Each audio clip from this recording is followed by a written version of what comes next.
Continuamos entonces con nuestro aprendizaje de máquinas de estado en VHDL. Vamos a continuar, nos habíamos quedado en esta diapositiva. Y bien, vamos a hacer la programación de una máquina de estados para el control de un motor a pasos.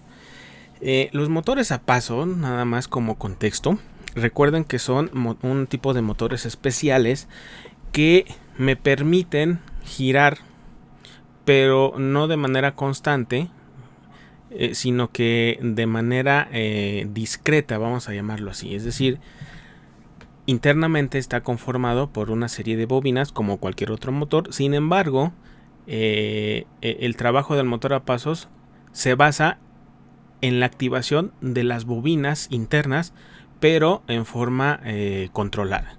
¿Para qué? Para que cuando vayamos activando las bobinas en cuestión, pues vaya girando un poquito o vaya haciendo pasos del giro hasta que se complete una revolución completa, ¿sí? Entonces hay dos tipos de motores a pasos. Hay uno que es de tipo unipolar, hay otro que es de tipo bipolar. Y los más sencillos, vamos a decir así, para poder trabajarlos son los unipolares. Y precisamente esta máquina de estados que están viendo en pantalla tiene que ver con ese tipo de máquina de estado para trabajar un motor a pasos unipolar. Y en los motores unipolares hay tres tipos de control más un stop. ¿Qué significa el stop? Que se deja en el último estado conocido o en el último valor del paso conocido para que quede activa al menos una bobina de dicho motor. ¿Y esto por qué? Porque si desenergizamos todas las bobinas y el motor está con alguna carga o está conectado a una serie de engranes, poleas o lo que ustedes quieran, pues obviamente se corre el riesgo de que ese motor empiece a girar por efecto de esa carga a la cual está conectada. Entonces, en el stop, un motor a pasos debe tener activo al menos una bobina, precisamente para evitar este tipo de situaciones. Y de ahí en fuera hay tres tipos de pasos. Uno es un paso de un bit, es decir, vamos girando cada ciertos grados, pero lo podemos hacer ya sea activando una bobina o dos bobinas. El paso de un bit podemos llamarle no sé, paso sencillo, si ustedes así le quieren llamar. Y en el paso de 2 bits podemos decirle que es el paso sencillo, pero con torque.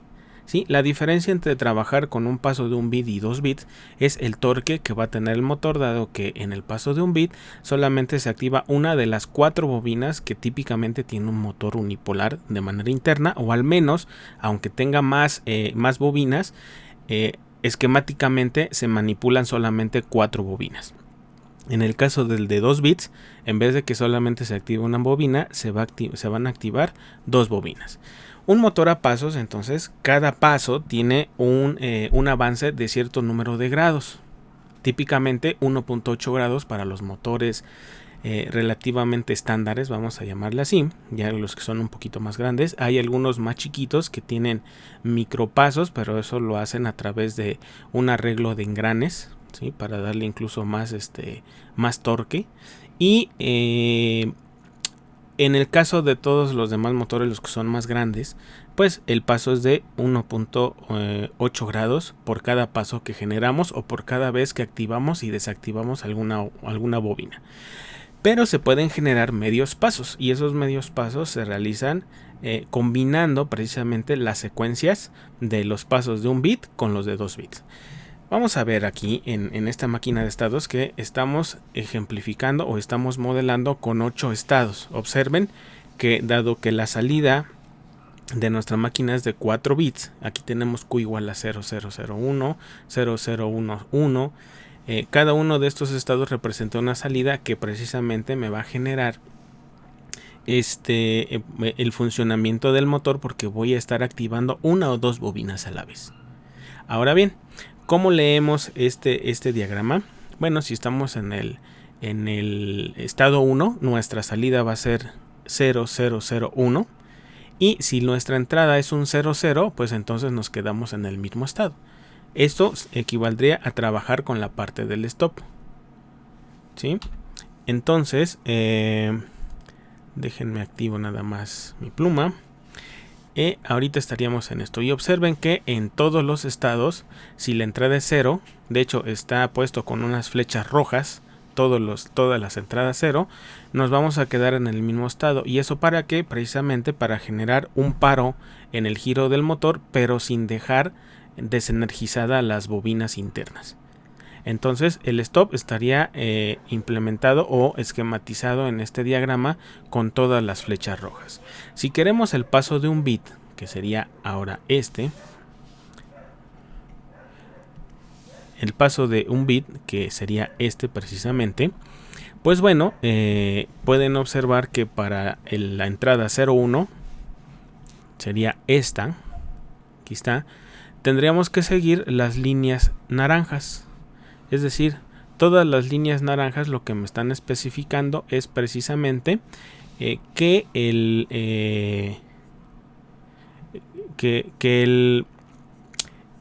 el motor va a estar solamente en una secuencia de un bit, y que esa secuencia de un bit pues la podemos ver aquí. Para el estado de 1 solamente activamos el bit menos significativo. Después para el estado de 3 tendríamos el 0010, precisamente estamos recorriendo a la izquierda un bit.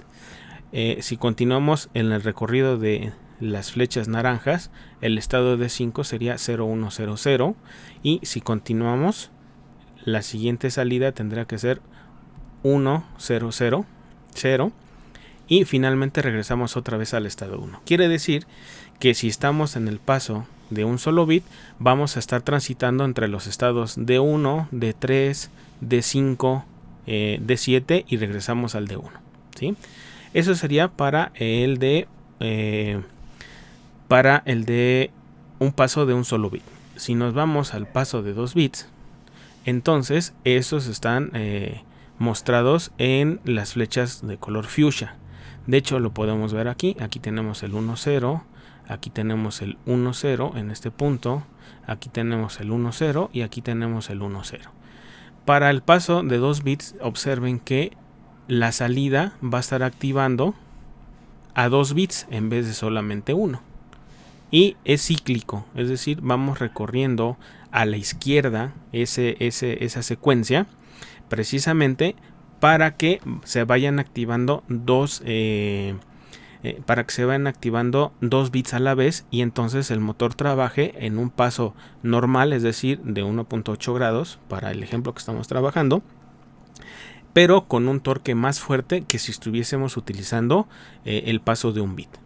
Y finalmente el medio paso es la combinación de las secuencias de un bit y de 2 bits, y de hecho tendríamos que pasar por todos los estados, es decir, por los 8 estados.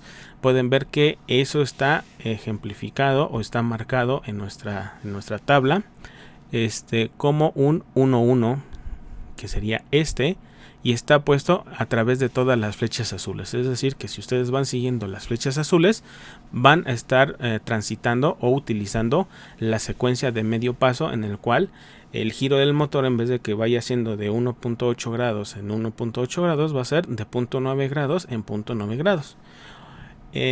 Obviamente, como tenemos dos entradas, quiere decir que cada uno de los estados va a poder tener 4 posibles transiciones, ¿sí? Entonces ya habíamos hablado en cada uno de ellos de algunas, pero siempre observen, por ejemplo, en D1, que 2 de los estados me van a encaminar hacia el mismo estado. En este caso sería 2 para cuando la entrada fuera 1-1 y para cuando la entrada sea 1-0. ¿Eso a qué se debe? Bueno, porque a lo mejor en el transcurso de cualquiera de uno de los estados, si yo estoy en el paso de un bit y me quiero pasar al paso de medio paso, entonces debo considerarlo dentro de mi diagrama de estados. Entonces eso ya se los voy a dejar a ustedes para que vean cómo está trabajando esa parte, pero observen que cada uno de los estados va a tener una transición, 2 transiciones, 3 transiciones, 4 transiciones. Vamos a ver cualquier otro al azar. Se me ocurre el D6. Observen, aquí tenemos una transición, aquí tenemos 2 transiciones, aquí tenemos la tercera transición y aquí tenemos la cuarta transición. Entonces cada uno de los estados debe tener 4 posibles transiciones en función de los valores de la entrada. Bien, eso es la explicación así a grandes rasgos de nuestro diagrama de estados para el control de un motor a pasos. Pero, ¿cómo se programa? Bueno, pues lo vamos a hacer de la siguiente manera. Necesitamos forzosamente un pulso de reloj, las entradas precisamente que me van diciendo en qué secuencia quiero estar, si en stop, en el paso de un bit, en el paso de 2 bits o en el paso de medio paso, y después tenemos la salida Q. Entonces vamos a tener esas tres entradas y finalmente cerramos nuestra entidad. Todo lo que está de la línea 4 a la línea 8 es la entidad y la definición de los vectores correspondientes precisamente para los datos de entrada y los datos de la salida. Ahora bien, ya respecto a la arquitectura, pueden ver ustedes que en la línea 12, que estamos viendo aquí en pantalla, en la línea 12 pueden ver que generamos nuestros estados o nuestro tipo de dato personalizado de tipo estado, y que es una colección precisamente que modela a los 8 estados correspondientes. Después generamos nuestros dos arreglos de D1 a D8. Recuerden que estado actual va a ser un puerto virtual allá internamente en el FPGA o en el dispositivo que vayan a programar, y que estado actual contiene 8 estados u 8, una colección de 8 elementos, 8 objetos, y estado siguiente también va a tener su propia colección de D1 a D8, ¿sí? Y iniciamos nuestro proceso precisamente para generar primero, recuerden, se tiene que generar un primer proceso para implementar la lógica del estado presente y el estado siguiente en función de las entradas, y hasta el final se va a hacer un segundo proceso para sincronizar cada una de esas transiciones con la señal de reloj. Entonces empezamos ese proceso, empezamos un case y empezamos con el primer estado, que sería el D1. Aquí vamos a colocarla, que sería el estado 1. Y en el estado 1 pueden observar que está dentro de un case, y que si estado actual es D1 precisamente, entonces el valor de la salida Q va a ser este. Aquí permítanme un momento, voy a borrar porque como que hice mal ahí la línea, la hice muy chueca. Entonces observen que aquí tenemos un 0001, tal cual tiene que ser lo que estamos viendo aquí en este valor, que Q tiene que ser 0001. Y recuerden que en una máquina de Moore, que es bajo el esquema que estamos trabajando en este momento, la salida depende exclusivamente del estado actual. Por eso es que inmediatamente cuando estamos en alguno de los casos de cada uno de los estados, lo primero que se hace es asignar el valor de la salida. Y ahora sí, ya podemos ver que si el valor de entrada de la secuencia es 00, entonces el estado siguiente dice aquí que tiene que ser D1. Vamos a ver si es cierto. Si estamos en 00, pues obviamente nos quedamos precisamente en el mismo estado que sería el D1. Después utilizamos un else if para ver ahora que si no se cumplió el caso anterior o la sentencia if anterior, en el caso de que la entrada sea 01, entonces el estado siguiente tendría que ser D3. Vamos a ver si es cierto. Si estamos en 01, que sería este dato, efectivamente nos tendremos que ir al estado D3. ¿Sí? Porque a lo mejor podría causarles un poquito de confusión. Porque si me voy cambiando de estados no voy cambiando también el valor de la salida? Porque recuerden que esto es digamos la predicción de lo que tiene que suceder, pero hasta que llegue el pulso de reloj, no en el instante que se está haciendo la evaluación. Por eso es que no se genera una nueva salida por cada uno de los if o de los else if que vamos que vamos programando, ¿sí? Ahora, si no se cumple esta condición, es decir, que la secuencia no es ni 00 ni 01, entonces si el valor de entrada de la secuencia es 10, entonces el estado siguiente es de 2. Observen que aquí tenemos 10 y el estado siguiente, de acuerdo a nuestro diagrama, es efectivamente de 2. Por lo tanto, está correcto. Y en el último dato, aquí tendremos que a lo mejor evaluar el valor de sec igual a 1,1, pero como ya evaluamos los tres anteriores y el único que nos hace falta evaluar es el 1,1, pues si no fue ninguno de los tres anteriores, de manera implícita vamos a evaluar para cuando el valor de sec es 1, 1, nos vamos al estado de 2. Entonces observen que aquí tenemos, cuando la entrada es 1, 1, nos vamos al estado de 2. Entonces, con eso estamos programando precisamente el estado de 1 con su respectiva salida y sus 4 posibles transiciones. Y terminamos lo que corresponde al estado de 1. Ahora bien, ¿qué pasaría con el estado D3, por ejemplo? Y ya nada más voy a hacer ese otro ejemplo, nada más para que vayan viendo cómo se programa. Ya después, con calma, al momento que estén viendo este video, le van poniendo pausa y vayan analizando cada uno de los estados con sus respectivas transiciones. Entonces, aquí estaríamos con el estado 3 precisamente, y en el estado 3 observen que el valor de la salida es 0010. ¿Sí? Entonces, a ver, permítanme un instante. Listo. Entonces, es lo que se hace primero. Las acciones para el estado de 3, lo primero que se hace es hacer que el valor de la salida Q valga precisamente el valor que tenemos aquí, 0010. Y después ya se evalúan las 4 posibles transiciones. Es decir, si el valor de la entrada es 00 y nos encontramos en el estado de 3, entonces el estado siguiente va a ser de 3. Vamos a ver si es cierto, ¿no? De acuerdo a nuestro diagrama. Si estamos en 00, entonces, según la flecha que tenemos aquí, nos debemos quedar en el estado de 3.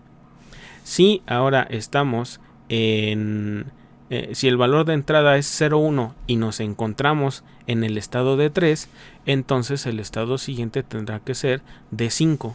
Vamos a ver, estábamos con 0,1, que es este valor que tengo aquí. Lo voy a encerrar, 0,1. Nos tenemos que ir precisamente al estado de 5. Eso es correcto. Si no se cumple que sec es 00 o 01, entonces si el valor de sec, que es la entrada, es 10 y nos encontramos en el estado de 3, el estado siguiente va a ser de 4. Entonces observen que aquí tengo el 10 y efectivamente cuando se genere la transición nos debe dirigir al estado de 4. Y finalmente recuerden que el else es para evaluar de forma implícita el último valor de sec, ¿sí? Que sería el valor de 1, 1. Entonces el estado siguiente tendría que ser de 4. Y observen que efectivamente si tenemos un 1, 1, el estado siguiente va a ser de 4. Entonces ya ustedes con calma pueden ir analizando cada uno de los estados y observar que precisamente por cada estado que se está programando dentro del case tenemos un valor de salida y 4 posibles transiciones, y tenemos que manejar esas 4 posibles transiciones de la forma en como lo están viendo en pantalla. Y aquí sería ya para el D5, D6, D7. Ahí pueden observar bien el programa. Y finalmente, ya terminando todo lo que tiene que ver con el case, terminamos con el estado de 8. Aquí lo pueden observar en esa parte de 8. Estaríamos en este punto. Pues bueno, se concluiría la programación de la máquina de estados, y ahora lo que se necesita precisamente es programar la parte de la sincronía de esta máquina de estados. Esta sincronía se genera a través de este proceso. Observen que aquí no le pusimos nombre a los procesos, simplemente los especificamos como process. Pero si ustedes gustan, a la hora de programar le pueden poner proceso 1, proceso 2, o le pueden poner máquina de estados y en el otro sincronía, no sé, le pueden poner los nombres que ustedes quieran. Aquí en este ejemplo no le puse nombre, y lo que hace precisamente es detectar el flanco de subida. Acuérdense que en el ejemplo que vimos en las diapositivas anteriores se sustituía por la evaluación de un evento de CLK, y además que CLK tuviera el valor de 1. Podemos sustituir eso de las diapositivas anteriores por esta función Racing Edge, que lo que hace es estar comprobando que CLK haya tenido un flanco de subida para que me dé un valor 1 o un valor verdadero, y entonces entre a esta parte del programa. Y en esa parte del programa ya lo que hacemos simplemente es asignar el estado siguiente al estado actual, lo que va a generar que la máquina de estado actúe inmediatamente, esperando a que llegue otro nuevo pulso de reloj. Pues bien, entonces esto sería la explicación de precisamente nuestra máquina de estados que vamos a programar en VHDL, y a continuación precisamente vamos a hacer la programación en IC Project, que es el software que estamos trabajando. Después vamos a hacer la implementación en la tarjeta BASIS 2 y finalmente vamos a hacer la simulación de ese programa para ver cómo podríamos observar el comportamiento de la máquina de estado en caso que no tengamos a nuestra disposición alguna tarjeta con una FPGA sobre el cual podamos ver físicamente el funcionamiento de nuestro programa. Entonces vamos a hacer la programación en IC Project.